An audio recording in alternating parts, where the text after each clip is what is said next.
سرک زندگی.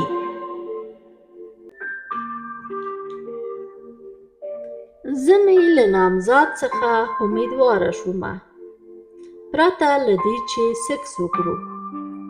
عجیبه کیسه وشو، نور په ویدیو کې واورئ. ریښتینې کیسه، مینه او درنښت ټولو اوریدونکو ته. هیله لرمه چې ټول روغ جوړ او خوشحاله اوسئ. دغه کانال سبسکرایب کړئ، خپل دوستانو سره یې هم شریک کړئ. له دې کانال څخه ریښتینې کیسې په دري او پښتو ژبه خپریږي. نننۍ ډېر جالبه کیسه ده چې زموږ یو خور داسې لیکي: سلام، زما مستعار نوم فریحه ده.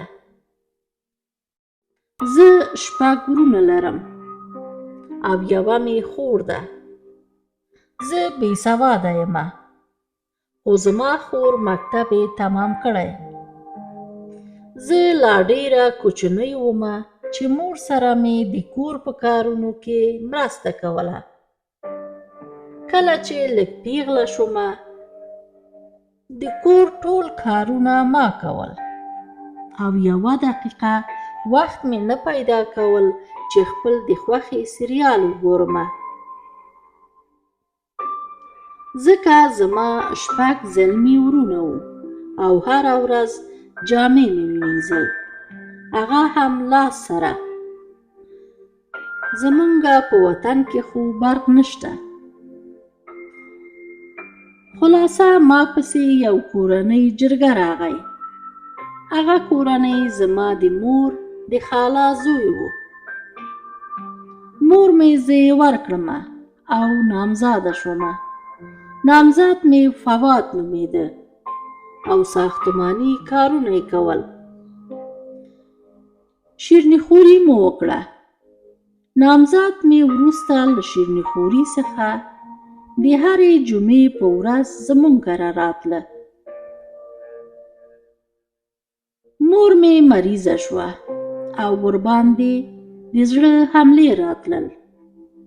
ډاکټر ته مو بوتله. ډاکټرانو ویل چې د زړه والې بنده، خارج ته یې بوځئ، عملیات ته ضرورت لري. مونږ ډېرې پیسې نه درلودل، خو الله دې زما خاله ته خیر ورکړي چې زما مور یې پاکستان ته بوتله په خپلو پیسو او هلته زما د مور عملیات یې وکړه. خو زما خوارکۍ مور د عملیات لاندې مړه شوه ځکه د زړه سرطان و. د مور جنازه مې راوسته او ښخ مې کړه. زما مورکۍ د 2 میاشتو په منځ کې هم مریضه شوه او هم مړه شوه، له دې دنیا څخه لاړ. زما د مور له مرګ څخه وروسته زما ورونه ډېر ژړل او کور کې به نه راتلل. ورونه مې پرېکړه وکړه چې مونږ ځو خارج ته. یو ورور مې ترکیې ته لاړ او 3 ورونه مې ایران ته لاړ. 2 ورونه مې پاتې شو کور کې. نامزاد مې ولیده چې ورونه مې نشته. وروسته له هغې څخه د شپې راتګ یې شروع کړل. خالهګانې مې ما ته به ویل چې فریحې لورې، پام کوه. پلار به مې هم راته ویل لورې، مور دې مړه ده، فواد ته ووایه چې شپې له خوا را نشي. کله چې ما فواد ته ویل چې شپې له خوا مه راځه، فواد به غوسه شو او مرور به شو. زه 3 میاشتې مریضه نه شومه. په قصه کې نه ومه ځکه زما میاشتنۍ مریضي پس هفته درلوده. کله مخکې راتله او کله ځنډېده. یو ورځ ما په خپل خېټه کې د یو شی ښورېدل احساس وکړه. ډېره وارخطا شومه. خپل خور ته مې ویل چې زما په خېټه کې یو شی خوري. خور مې ویل چې زه نه پوهېږم. ما خپل نامزاد ته ویل چې زما په خېټه کې یو شی خوري. نامزاد مې ما باندې شک کړی و او راته یې ویل سبا ډاکټر ته ځو. ما ویل سمه ده. سبا لاړو ډاکټر ته. نامزاد مې ویل قابلې ته ځو ځکه هغه راباندې شک کړی و. خو زه ساده او بې خبر ما ویل نه ډاکټر قابلې ته نه ځم. زه داخله ډاکټر ته ځم چې زما په مریضي باندې پوه شي. نامزاد مې کلک نشو او راته یې ویل سمه ده. لاړو ډاکټر ته. ډاکټر تلویزیوني معاینات یې ولیکه. لاړم د تلویزیوني معایناتو لپاره. نامزاد مې پردې شاته ودرېدل او زه د معایناتو لپاره پر تخت باندې پریوتم. کله چې معاینات یې شروع کړه مسؤل راته ویل په دې وخت کې نه باید ډاکټر تا ته تلویزیوني معاینات لیکلی وای ځکه ماشوم ته ضرر رسوي. د ماشوم اورېدلو سره زه هک پک شوم چې دا څه وایي ځکه زه نامزاد ته مې نه وم نږدې سوی. د پردې له شا څخه نامزاد مې راغی او ما ته یې سترګه کېښوده او ویل جګه ساسې ځو. مسؤل ته ویل سمه ده مننه. زه په ځان باندې نه پوهېدم چې څه رقم په لاره قدم اږدم. لاړو تر موټره. موټر کې چې کېناستم نامزاد مې ما سره دعوا او جنګ یې شروع کړه. راته ویل ته ډېره بې حیا او بې شرمه جنۍ یې. زما پلار او وروڼو ته زنګ ووهه. کور ته لاړو چې پلار مې او دوه وروڼه مې هم وختي راغلی.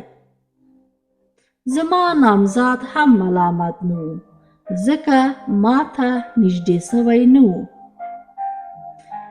ما ژړل او قسمونه مې کوه خپلو وروڼو او پلار ته چې زه هېڅ بې ګناه یم. ما چا سره اړیکه نه درلوده. پلار مې راباندې باور وکړه او راته یې ویل سبا دې زه ډاکټر ته بیایم. سبا ته پلار سره مې بیا ډاکټر ته لاړم. ډاکټر ته مې ټولې کیسې وکړه. ډاکټر ویل دغه کار امکان لري باید صحیح معاینات وشي. خوښه مې راغله او زما پلار ته ویل چې زه نور ستا لور نه غواړم. زما مصارف راکړه او لور دې خپله وساته.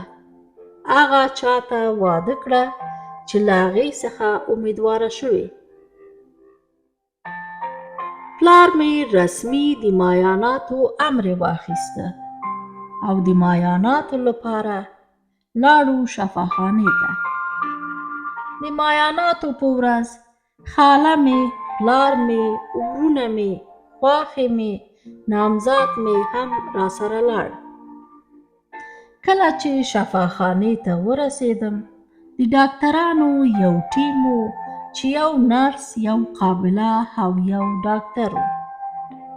زه یې د معایناتو لپاره کوټې ته دننه کړم. کله چې ډاکټران ولیده زما د پیغلتوب پرده سالمه وه. ډاکټر بیرون ووته او زما ټول کورنۍ ته یې معلومات ورکړه او ویل چې دغه امکان لري. ډاکټر زما پلار ته ویل تاسې ولې په دې جنۍ باندې باور نه کوئ؟ که دغه جنۍ ګناهګاره وای آیا حاضر کېده چې ډاکټر ته د معایناتو لپاره راشي؟ هغه جنۍ چې ګناه یې کړی او د بل کس څخه امیدواره شوی هېڅکله نه حاضر کېږي چې معاینات وکړي. ډاکټر ما ته ویل لورې زه ستا پر ځای وای خپل نامزاد سره مې یو قدم هم نه اخیسته او خوشي کول به مې. ما ډاکټر ته ویل ډاکټر صاحب زه اوس بې ګناه او پاک لمنه ثابته شومه او زه نه غواړم چې زما راتلونکی اولاد بې پلاره غټ شي. زه مجبوره یم چې خپل نامزاد سره واده وکړم. واده مو کړی، زما د واده څخه څو کاله کېږي، خو کله چې خپل خاوند ته ګورم همغه تهمت یې راپه یاد شي او زړه مې ورنه خفه شي. دغه و زما د ژوند کیسه. ګرانو اوریدونکو دغه کانال سبسکرایب کړئ، خپل ملګرو دوستانو سره یې هم شریک کړئ او ما سره مرسته وکړئ ترڅو دغه کانال مخکې لاړ شي. مننه. الله مو مل شه.